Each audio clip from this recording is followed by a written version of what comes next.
ابو عثمان پوچھتے ہیں، حضرت مفتی صاحب، انجینئر علی مرزا پلمبر کہتا ہے کہ تمام مدارس میں زنا کیا جاتا ہے اور علماء پر زنا کا بہتان لگایا ہے کہ یہ زنا کرتے ہیں اور خصوصاً مدارس میں بچوں اور بچیوں کے ساتھ بدکاری کرتے ہیں۔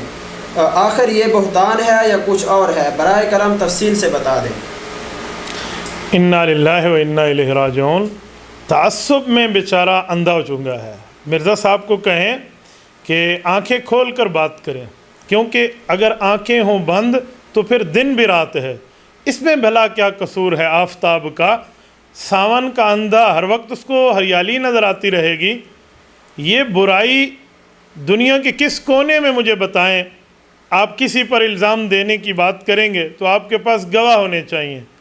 صرف مدارس مساجد اہل علم اہل دین کو نشانہ بنانا اور مدارس مساجد علماء کا نام لے کر اس طرح بات کرنا، یہ تعصب کی باتیں ہیں۔ ہم نے تو الحمدللہ مدارس کے معاملات میں ایسی بات نہیں دیکھی۔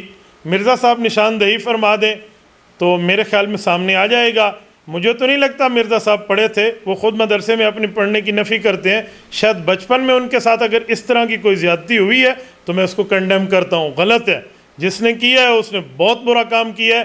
ہم مرزا صاحب کو مظلوم ہونے کے ناطے ان کے ساتھ ٹھہرے ہیں، اور اس قاری کی جس نے ان کے ساتھ اگر کوئی زیادتی کی ہے تو مذمت کرتے ہیں، اور ان نے بالکل زیادتی کی، ایسا نہیں کرنا چاہیے تھا۔ غیر شرعی فعل اس نے کیا ہے، مرزا صاحب پہ ظلم کیا ہے، ایک ہٹ دھرمی کی ہے، ان کے ساتھ زیادتی کی ہے، برائی کا کام اس نے انجام دیا ہے، تو اس قاری کو پکڑنا چاہیے۔ مرزا صاحب میں آپ کو جو ہے نا داد دیتا ہوں، واقعی ایسے عناصر کی آپ تو پکڑ کے ان کے خلاف کارروائی کریں۔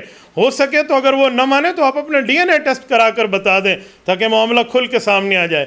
باقی اس طرح ہر عالم کو اس طرح کہنا، ہر علماء کے خلاف اس طرح بات کرنا، تو یہ انصاف کے خون کرنے کے مترادف ہے۔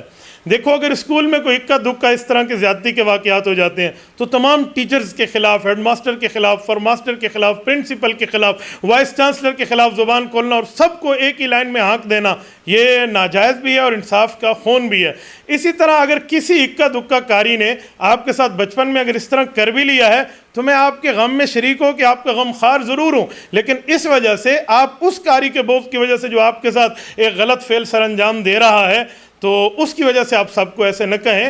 تھوڑا سا انصاف سے کام لیں، انصاف کے معاملے کو دیکھیں۔ کسی ایک کی غلطی کی وجہ سے آپ سب کو غلط کار نہیں کہہ سکتے۔